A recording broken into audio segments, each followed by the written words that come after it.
بلی تھیلے سے باہر آ گئی۔ پاکستان کے بیلسٹک میزائل پروگرام سے متعلقہ اداروں اور سپلائرز پر امریکی پابندیوں کی فہرست طویل ہوتی جا رہی ہے۔ 2024 میں تیسری مرتبہ بیلسٹک میزائلز کی تیاری کی معاونت کے الزام میں مزید 4 اداروں پر پابندیاں عائد کی گئی ہیں، جن پر الزام ہے کہ بڑے پیمانے پر تباہی پھیلانے والے ہتھیاروں کی تیاری اور ان کے لیے آلات کی ترسیل میں ملوث ہیں، جبکہ پاکستان کے دفتر خارجہ نے امریکہ کے اس اقدام کو بدقسمتی اور تعصب پر مبنی قرار دیا ہے۔ سوال یہ ہے کہ پاکستان کا میزائل پروگرام مسلسل امریکی نشانے پر کیوں ہے؟ کیا یہ بھارت کی لابنگ کا نتیجہ ہے یا کچھ اور؟ اس کے تانے بانے پی ٹی آئی کی مہم سے جا ملتے ہیں یا مڈل ایسٹ میں ہونے والی تبدیلیوں کا شاخسانہ ہے؟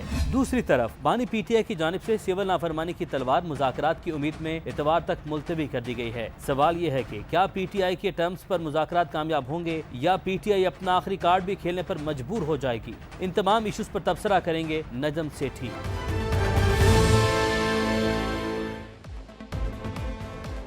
السلام علیکم۔ سیٹھی سے سوال کے ساتھ میں ہوں سید عائشہ ناز، میرے ساتھ موجود ہے نجم سیٹھی صاحب۔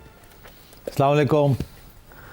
سیٹھ صاحب، روایتی طور پر ہم سیاسی سرگرمیوں سے آغاز کرتے ہیں اپنے پروگرام کا اور آپ تنگ آ جاتے ہیں، تو ہم نے سوچا بانی پی ٹی آئی نے بھی مؤخر کر دیا سول نافرمانی کی تحریک، یہ ڈیالہ جیل پہنچا دیتے ہیں۔ بانی شانی بند کریں نا، آپ عمران خان کا کریں۔ عمران خان صاحب نے مؤخر کر دی ہے سول نافرمانی کی تحریک یا اعلان۔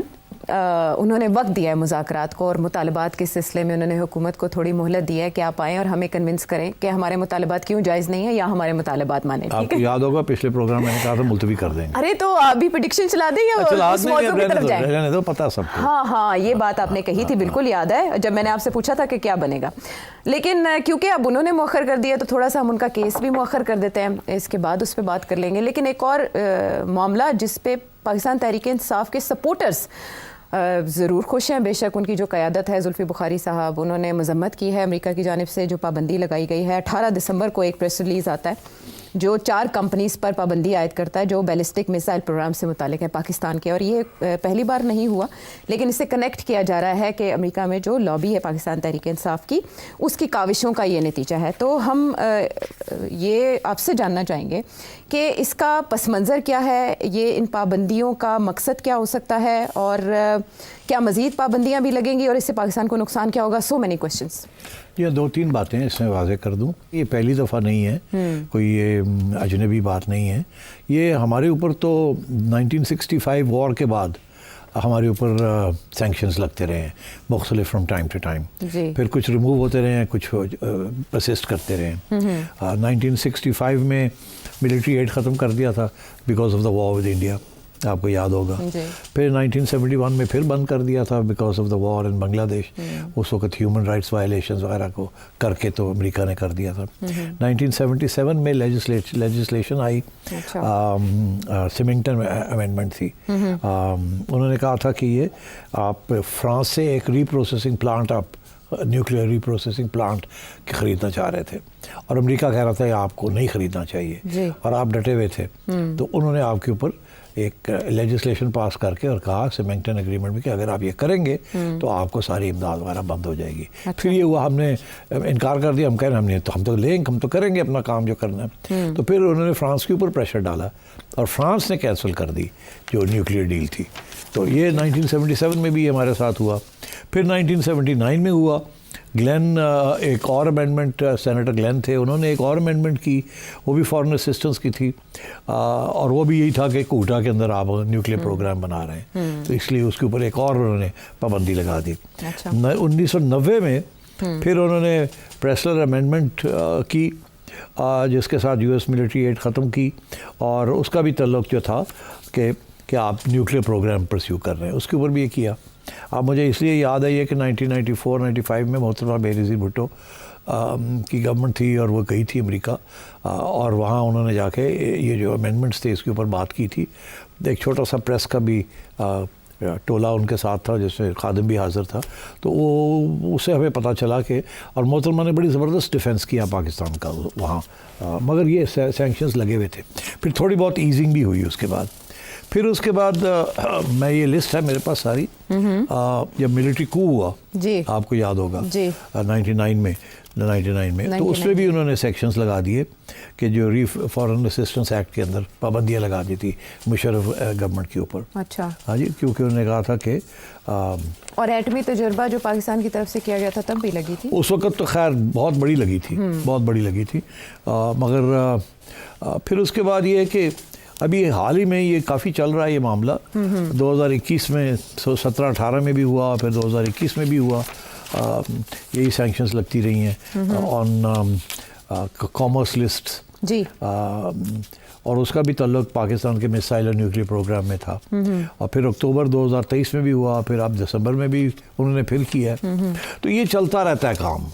یہ صرف پاکستان کے اوپر نہیں, چائنا کے اوپر بھی لگتی رہتی ہے, اور کوریا کے اوپر بھی لگی ہیں, اور بیلاروس وغیرہ, رشیا کے اوپر بھی لگتی رہتی ہے. جی. اب سوال یہ ہے کہ ان کی اہمیت کیا ہے, اس سے پاکستان کو کیا نقصان ہوگا. اچھا, بات یہ ہے کہ پہلا سوال تو یہ ہے کہ کیا یہ جو پریشر ٹیکٹکس استعمال کر رہی ہے پی ٹی آئی جو امریکہ میں بیٹھی ہے, اس کے نتیجے میں یہ ہوا ہے, یا یہ ایک نارمل روٹین کے تحت کام ان کا چل رہا ہے ایکسپورٹ سینکشنز کے اوپر. میں سمجھتا ہوں کہ یہ اس میں پی ٹی آئی کا کوئی خاص رول نہیں ہے. جی. یہ ایک ان کی ایک نیوکلیئر ایکسپورٹ رژیم ہے, قانون ہے ان کے, اس کے تحت وہ کانسٹنٹلی مانیٹر کرتے رہتے ہیں یہ چیزیں, اور اس کے رزلٹس جو ہیں وہ پریس کے اندر بتاتے ہیں. تو میں سمجھتا ہوں یہ ایک روٹین کا معاملہ ہے ان کی طرف سے, جو اور وہ ٹارگٹ کر رہے ہیں آپ کے نیوکلیئر بیلسٹک میسائل پروگرام. جی, MTCR کا ذکر بھی ہے اس میں. ہاں, تو اس لیے یہ کوئی میرا نہیں خیال کہ یہ پی ٹی آئی نے کوئی تیر مارا ہے جس کی وجہ سے ہمیں نقصان ہونے جا رہا ہے یا ہو سکتا ہے. یہ ایک روٹین کا معاملہ ہے امریکہ کا. مگر دوسری بات یہ ہے کہ کیا اس کا نقصان کتنا ہو سکتا ہے ہمیں. ہاں, میں یہ سمجھتا ہوں کہ اس کا کوئی خاص نقصان نہیں ہوگا. دیکھیے, پہلے بھی تو یہ سارا کچھ ہوتا رہا ہے نا. کیا اس کے ساتھ ہم نے اپنا نیوکلیئر پروگرام چھوڑ دیا؟ نہیں چھوڑا. کیا آپ نے میسائل ڈیولپمنٹ چھوڑ دی؟ نہیں چھوڑی. کیا آپ نے راکٹ ڈیولپمنٹ جو تھی which is important for missiles, especially intercontinental ballistic missiles, وہ چھوڑ دی؟ نہیں چھوڑی. تو میں سمجھتا ہوں کہ اس کا ساتھ کوئی خاص فرق نہیں پڑے گا. We will continue to do what we are doing. اچھا. اور چھوٹے موٹے ایشوز بنتے رہتے ہیں, مگر اس کو ریورس انجینئرنگ کر کے کچھ نہ کچھ کر کے وہ معاملے طے ہو جاتے ہیں. اگزامپل میں آپ کو دیتا ہوں کہ جتنے سینکشنز ایران کے اوپر لگے ہیں, جی, آپ امیجن نہیں کر سکتے کسی ملک کے اوپر اتنے سینکشنز نہیں لگے, اور اب اور لگنے جا رہے ہیں. کیا اس کی وجہ سے ایران نے اپنے نیوکلیئر پروگرام ختم کر دیا ہے یا روک دیا ہے؟ نہیں روکا نا. وہ تو انہوں نے, اور as part of an agreement with the earlier regime, Obama regime کے ساتھ جو اگریمنٹ ہوئی تھی اس کے تحت انہوں نے انسپیکشنز اوپن کی تھی. مگر امریکہ نے ہر قسم کی سینکشن لگانے کی کوشش کی ہے, اور اب دھمکی آ رہی ہے of booming Iranian nuclear sites, but Iran has not stop that.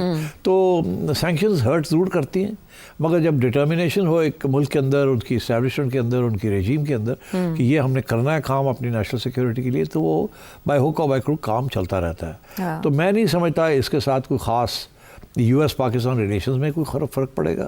یہ نہیں کہ اس کے ساتھ ہم اتنے ناراض ہو جائیں گے کہ ہم ان سے یہ کر دیں گے وہ کر دیں گے, یا وہ اس کے بعد ہمیں یہ کریں گے اور وہ کریں گے. میں نہیں سمجھتا کہ وہ سٹیج ہے یہ. نہ ہی میں سمجھتا ہوں اس کے ساتھ ہمارا جو بیلسٹک میسائل پروگرام ہے وہ اثر انداز ہوگا. ہاں, لیکن فارن آفس نے تو ریزرویشنز کا اظہار کیا ہے, اور یہ تجزیہ کار بھی کہہ رہے ہیں کہ جو انڈیا کے جواب میں ٹیکنالوجی بنائی گئی ہے اس پر اس طرح کی پابندیاں دوہرے معیار کو ظاہر کرتی ہیں, اور اس کے خطرناک نتائج ہو سکتے ہیں خطے میں توازن کو.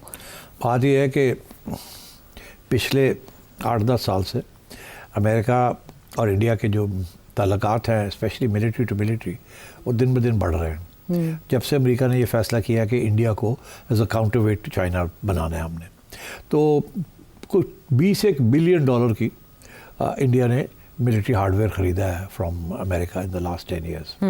اور ان کے ساتھ اتنی زیادہ ایکسرسائزز ہو رہی ہیں اور اتنی زیادہ کوآپریشن ہو رہی ہے کہ وہ جو لسٹیں میں دیکھ رہا تھا کہ کتنی انڈیا کو چیزیں دی جا رہی ہیں, اٹس انبلیویبل.